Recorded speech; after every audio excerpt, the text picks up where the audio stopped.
क्या आपने कभी राजा विक्रमादित्य के अद्वितीय न्याय और बहादुरी के बारे में सोचा है? जानिए कैसे वह एक खतरनाक शिकार से बचते हैं और एक कपालिक और बेताल के बीच संघर्ष को समझदारी और निष्पक्षता से सुलझाते हैं। यह कहानी आपको उनके नेतृत्व के बारे में जानकर आश्चर्यचकित कर देगी। नमस्ते प्रिय दर्शकों, हमारी सिंहासन 32वीं श्रृंखला में आपका स्वागत है। आज हम आपके लिए गुड़िया सुनैना द्वारा सुनाई गई 14वीं आकर्षक कहानी लेकर आए हैं। यह कहानी राजा विक्रमादित्य के असाधारण न्याय और बहादुरी को उजागर करती है। आइए इस प्रेरक कथा में गोता लगाएं और देखें कि विक्रमादित्य को एक महान शासक क्या बनाता है। राजा विक्रमादित्य शिकार के शौकीन थे। एक दिन वे कुछ सैनिकों के साथ शिकार करने के लिए जंगल में गए। विक्रमादित्य ने एक शेर को देखा और उसका पीछा किया। शेर तेजी से घनी झाड़ियों में छिप गया। विक्रमादित्य ने अपना घोड़ा उतारा और झाड़ियों में शेर को खोजने लगे। अचानक शेर विक्रमादित्य पर झपटा, लेकिन वे खुद को बचाने में कामयाब रहे। विक्रमादित्य ने अपनी तलवार से शेर को घेर लिया। हालांकि शेर को कई चोटें आईं, लेकिन वह झाड़ियों में भाग गया। मौका पाकर शेर तेजी से झाड़ियों से निकलकर घने जंगल की ओर भाग गया। विक्रमादित्य ने सभी सैनिकों को पीछे छोड़ते हुए तेजी से उसका पीछा किया। घायल शेर दूसरी झाड़ी में छिप गया। विक्रमादित्य ने फिर से उसकी तलाश शुरू की। अचानक शेर झाड़ी से निकलकर आया और विक्रमादित्य के घोड़े पर हमला कर दिया। शेर इतना तेज था कि विक्रमादित्य अपने घोड़े को शेर से नहीं बचा सके। नतीजतन घोड़ा गंभीर रूप से घायल हो गया। विक्रमादित्य का ध्यान अपने घोड़े की ओर चला गया। शेर ने फिर से छिपने का मौका पा लिया। विक्रमादित्य ने देखा कि उनके घोड़े से बहुत खून बह रहा था। उन्होंने घोड़े का इलाज जड़ी बूटियों से करने का सोचा, इसलिए उन्होंने घोड़े को नदी के किनारे ले जाने का फैसला किया। शाम का समय हो गया था। जल्द ही विक्रमादित्य को एक नदी मिली और वे उसकी ओर चल पड़े। उन्होंने नदी के किनारे उगने वाली कुछ जड़ी बूटियां चुनी। हालांकि घोड़ा थक चुका था। नदी के किनारे पहुंचते ही घोड़ा कांपने लगा और जल्द ही मर गया। विक्रमादित्य को अपने घोड़े की मौत पर बहुत दुख हुआ। वे आराम करने के लिए एक पेड़ के नीचे बैठ गए। अचानक उन्होंने आवाजें सुनी। उन्होंने देखा कि दो लोग नदी में तैर रहे एक शव को लेकर लड़ रहे थे। करीब से देखने पर विक्रमादित्य ने देखा कि उनमें से एक कपालिक खोपड़ियों की माला पहने हुए व्यक्ति था और दूसरा बेताल था। कपालिक ने कहा, बेतुका बेताल, इस शरीर को छोड़ो और चले जाओ।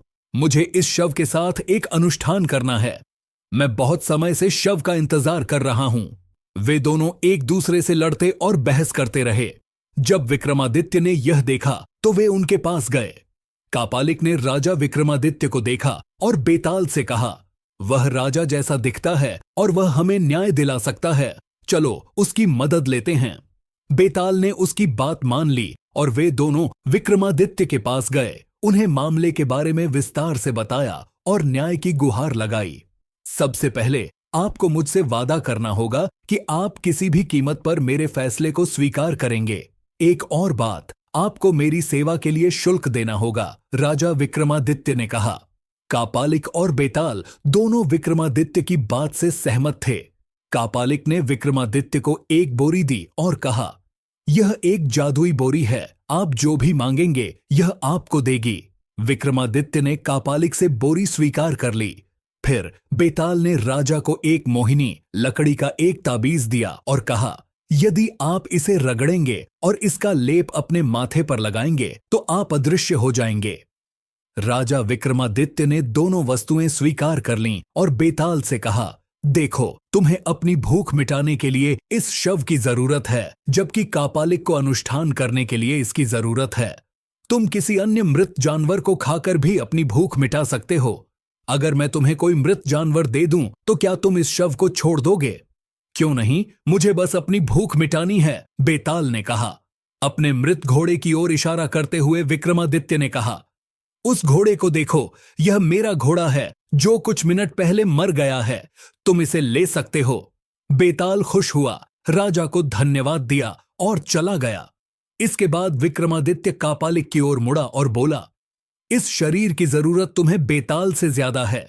तुम इसे अपने साथ ले जा सकते हो। कापालिक राजा विक्रमादित्य के न्याय से प्रसन्न हुआ और शव लेकर चला गया। विक्रमादित्य को भूख लगी थी। उसने कापालिक द्वारा दी गई बोरी को परखने का विचार किया। उसने कुछ खाने के लिए कहा। एक क्षण में ही उसके सामने स्वादिष्ट भोजन आ गया। उसने उसे जी भर कर खाया। फिर उसे जंगली जानवरों से बचने का उपाय सूझा। उसने मोहिनी का लेप अपने माथे पर लगाया जो बेताल ने उसे दिया था और इस तरह अदृश्य हो गया। अगली सुबह राजा विक्रमादित्य अपने बेतालों के कंधों पर सवार होकर उज्जैन लौटे। महल के रास्ते में उन्हें एक भिखारी दिखाई दिया जो बहुत भूखा था। विक्रमादित्य ने उसे वह बोरा दिया जो उन्हें कापालिक से मिला था और आगे बढ़ गए। इस प्रेरक कहानी का समापन करते हुए हमें राजा विक्रमादित्य के न्याय और वीरता की याद आती है। उनका अटूट संकल्प और निष्पक्षता के प्रति समर्पण सच्चे नेतृत्व का उदाहरण है। हमारे पिछले प्रश्न का सही उत्तर देने के लिए मिहिर को विशेष धन्यवाद। सही उत्तर सिंघाल द्वीप था।